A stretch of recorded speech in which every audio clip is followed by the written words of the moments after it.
We, as you are all well aware, live in very turbulent times. And I think it's not a coincidence that the interest in resilience is surging right now.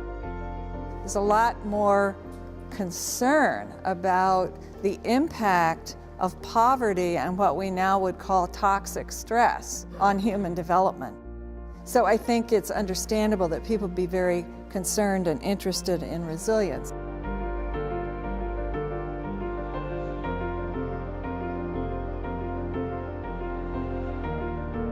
So now I want to double back and define resilience, and this is a current definition, and I think it's really important to use a systems-oriented definition of resilience. I'm particularly interested in cute little systems like this child here, but the capacity of a person, a family, any kind of a system to adapt successfully to challenges that really threaten that system's function. The resilience of a child isn't just in the child. It's not some trait that a child has. Resilience is distributed across many, many systems. Resilience refers to all of the capacity that you can bring to bear on getting through, and a lot of those aren't in the person.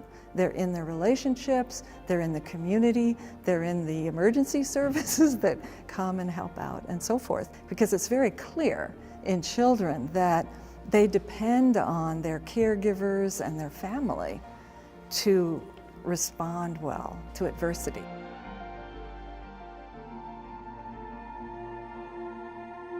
Now, I understand you're very particularly interested in poverty, so I want to show you some real data from Minneapolis.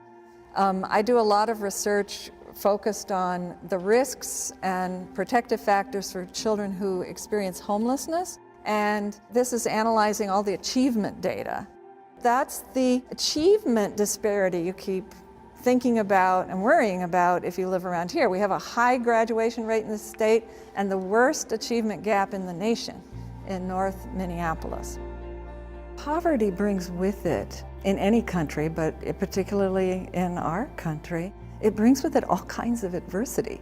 You have often instability that goes with the difficulties of maintaining stable housing. We don't have enough affordable housing in this country. So for more than 25 years, I've been doing work with families experiencing homelessness. So poverty brings all of the adversity and stress of disintegrating neighborhoods that can get dangerous, lack of food, which can affect your brain development, homelessness, which can cause all kinds of stress. So what's the resilience part of the story? Resilience is about individuals and how they do. Schools matter. Schools are like families in the sense that they have multiple roles to build capacity, and I understand that many of you are playing some sort of role in fostering education. You're tutoring or helping out with after-school programs and things like that. It's extremely important. I hope that people will walk away knowing there's many strategies to support and promote resilience. There's many different things that you can do. You can provide resources. As a volunteer, you can be a tutor. You can, help with fundraising. You can be a stable person in a child's life who visits a school. You can be a role model that there are capable, caring adults around. You can teach kids how to find good resources. You can connect them with opportunities. I mean, there's so many roles you can play. When you teach a child, when you tutor them and teach them to read, especially in, young children and in elementary school, you are helping to build their knowledge and capacity for problem solving, which is the human brain and its problem-solving abilities are critical to resilience throughout your whole life. There's also a lot of capacity built into cultural systems, and those are getting a lot more research now than they used to. A lot of religions and cultural practices have built into them many of the same powerful protective systems.